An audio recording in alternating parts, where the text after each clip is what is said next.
Добре дошли във втория влог на Николас Николов и сега аз, Санди, ще ви представя вместо него една прекрасна история, която завладя целия свят.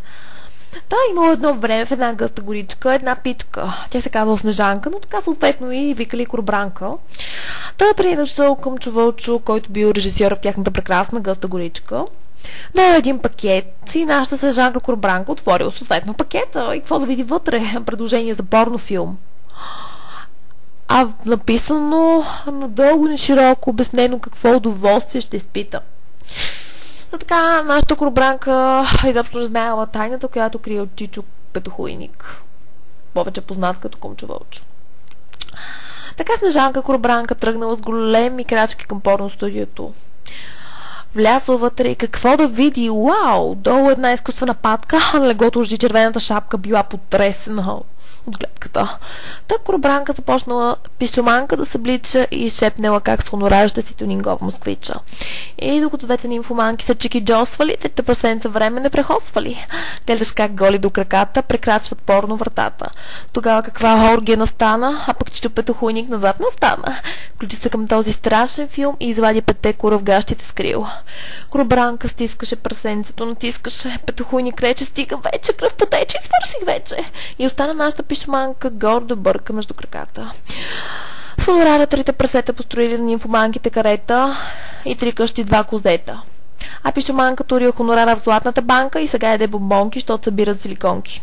Петохуйник доволен остана, че намаза и 5 кавала. И така с един порнофилм стана оргия без стил. Това беше от мен, мили ютубъри. Оставим ви в ръцете на порно кавала Николас. Ау! Значи това, дето чухте преди малко, го е направила една моя приятелка.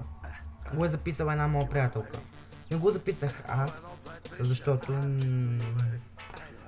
просто тя го правеше убийствено смешно и аз не можех така.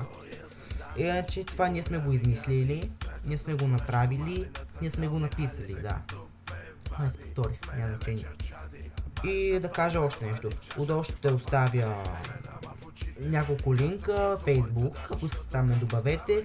Също така много ще се радвам, ако се абонирате за канала ми, да следите какво правя. Гласувайте за този влог, втори ми влог. Гласувайте. Не бъдете злобни и се забавлявайте. Надявам се на вас да ви е било забавно, да сте се смяли. И всичко да ви е било на 6 и просто...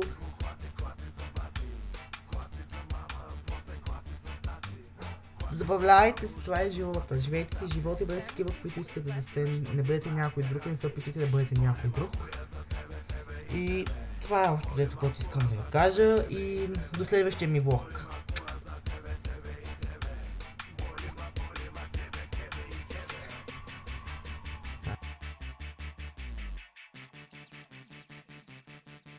Значи това да почухте преди малко, аз направо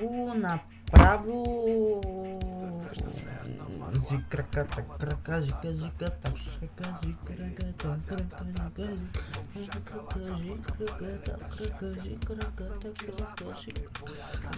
ще ви задам също някакво въпрос, които искам да ми отговорите, ако искате, ако не искате, аз искам да ви ги задам. Така, имате ли косми на ръцете и краката? Не базикам се, няма ви задам никакви въпроси и забавлявайте се.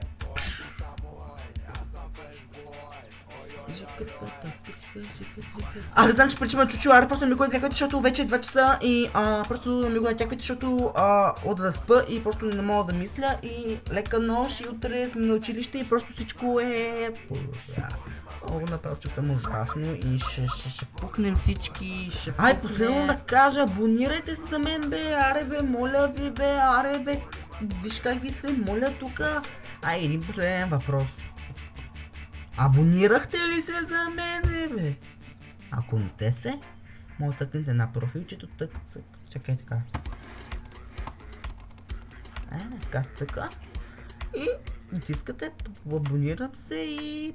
Всичко окей, ударих се на. И... така...